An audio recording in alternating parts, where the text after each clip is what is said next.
uma exposição de Charles Darwin que teve em São Paulo. Eles pegaram todos os escritos dele, o escritório, eles desmontaram e levavam para vários países do mundo e remontavam a casa dele, inclusive em janelas em que tinha em fotografia o que ele via na janela da casa dele.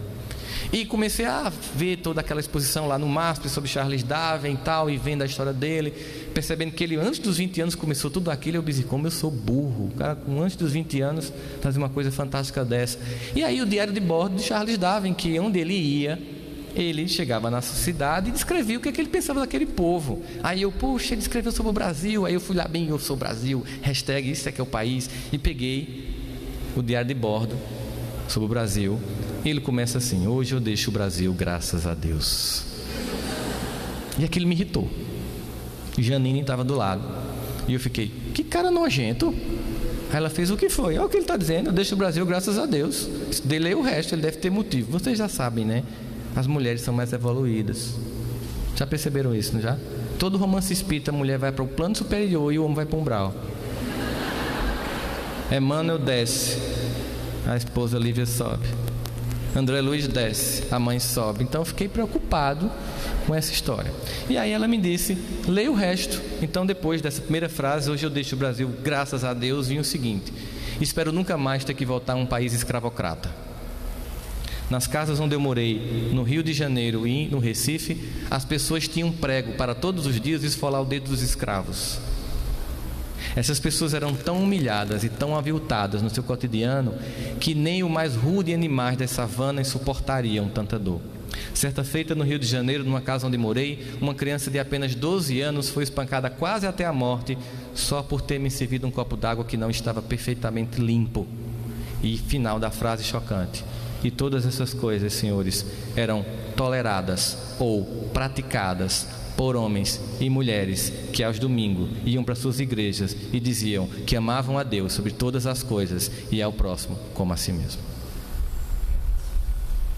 Aí eu fiquei em silêncio, fiquei imaginando a cena, e como espírita imaginando que eu podia ter um desses pregos na minha casa, que eu podia ter feito isso. Mas aí eu pensei, não, mas passou, o Brasil é outro país. Aí eu pensei, o que ele escreveria hoje sobre o Brasil? Se ele chegasse no Brasil hoje e saísse, o que ele escreveria? Talvez assim: hoje eu deixo o Brasil, graças a Deus.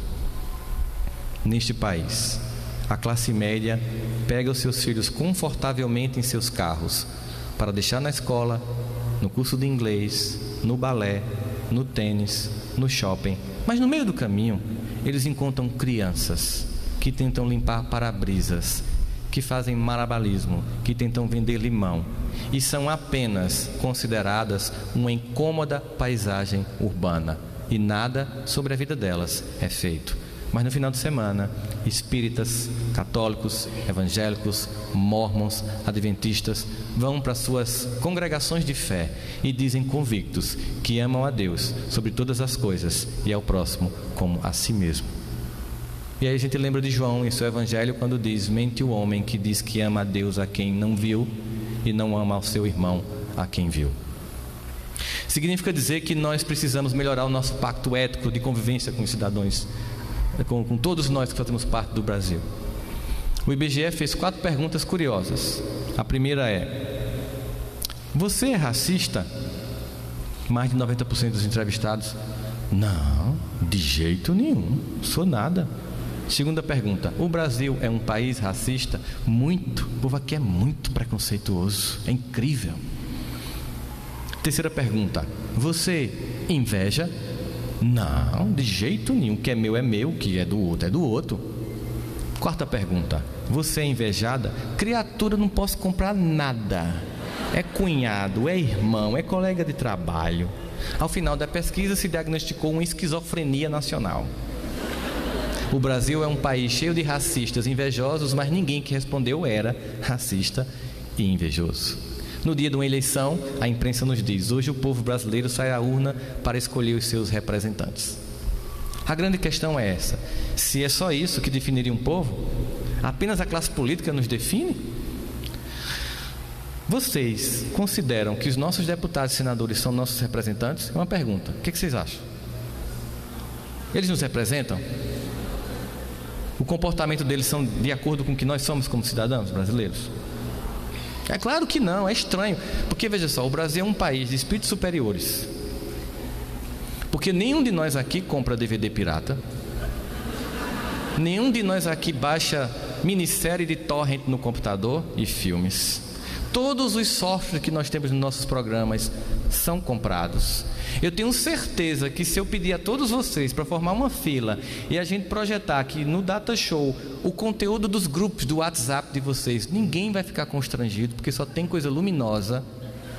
Eu tenho certeza que ninguém aqui repostou o vídeo de Fabiola, que em desgraça foi filmado pelo marido de traição, e nós, como os do passado, usamos as nossas pedras virtuais para atingir a mulher adúltera do presente. Com certeza. Dizer isso e lembrem-se, nós todos que estamos aqui, quem mais escuta o que eu falo sou eu, porque a orelha mais próxima da minha boca é a minha. Doutrina Espírita tem a fantástica capacidade de não criar raça de eleitos e de espíritos superiores. Nós, irmãos, estamos no mesmo patamar de desejo de nos tornar melhor, de receber de Jesus esse convite para a construção de um pacto ético diferente, de transitar não apenas para um cristianismo de final de semana, em que eu falo manso, educado, seja bem-vindo confrade, receba essa mensagem de Joana, mas segunda-feira eu sou sacana, eu passo por cima, eu esnobo, eu faço tudo para vencer, como se eu pudesse criar uma dissociação entre aquilo que eu tenho que ser e aquilo que eu estou sendo lá fora. O convite do Cristo é para que a gente tenha um mínimo de coerência entre o que professamos e o que praticamos. E quando nós o conhecemos, é difícil tentar conjugar uma vida sem decência com uma vida decente. É por isso que lá na carta de Paulo aos Coríntios, aquela belíssima carta, ainda que eu falasse a língua dos homens e dos anjos, se eu não tivesse amor eu nada seria. Me perdoem quem pensava que era de Renato Russo, não é? É que no final ele vai dizer: quando eu era criança, me vestia como criança, me comportava como criança, mas agora que sou adulto, nada disso me convém. Traduzindo, antes de conhecer este homem, eu me comportava como qualquer criatura que não conhece este homem, que não conhece esse evangelho, que não conhece esse convite. Mas agora é impossível para mim continuar sendo a criança que eu era. Agora que eu encontrei, é impossível para mim. Nós estamos aqui como representantes dos trabalhadores da última hora, aqueles que no campo da fé já caíram. Estamos dentro de um sistema de perspectiva, de vivência do Evangelho diferente. Nós não estamos aqui financiados pelo poder público em uma estrutura de mais de R$1,5 milhão de reais no Parque do Povo. Nós estamos aqui suportando o calor dessa quadra, porque o que nos traz aqui, sabe quem é? É Jesus. É a nossa saudade de desta feita não apenas conhecer, mas viver este Evangelho. É entender que o nosso objetivo maior de estarmos aqui é nos tornarmos um ser melhor. É construir uma nação que nós vamos construir, porque elas não são feitas, nenhuma nação é feita por um pequeno grupo de políticos que administra. Toda nação é feita pela coletividade de seu povo que nela reside. A maior parte de nós, decentemente, que com alguns desvios éticos, ainda assim todos os dias acorda, levanta para fazer o que tem que ser feito, trabalha, paga as contas e sente vergonha quando está devendo, porque tem dignidade. E sobre os nossos irmãos que estão na política, não apenas a projeção das sombras que tem em nós, sobre eles muito menos a crítica mordaz, achando que há santos e demônios, quando na verdade, independente do partido, são pessoas que acertam num ponto e se equivocam no outro, como qualquer um de nós. Que sobre eles possamos ter muita prece, muita oração, para que eles possam dar certo, para que eles possam cumprir aquilo que eles acordaram com Cristo. Mas nós temos que fazer a nossa parte. Nós temos que aumentar a nossa fraternidade, a nossa tolerância, para que a gente possa ser o laboratório modelo para o mundo, que vai mostrar que é possível conviver com todas as diferenças no campo da cultura e da fé. E ainda assim poder ser uma nação organizada, onde nós respeitamos todos os outros no convívio da coletividade. É quando a gente entende que a mensagem de Jesus, ela não é uma instrução. Instrução é aquilo que vem de fora para dentro. A mensagem de Jesus tem o objetivo de nos educar, que é que o nosso comportamento, a partir do conhecimento do Evangelho, saia para fora.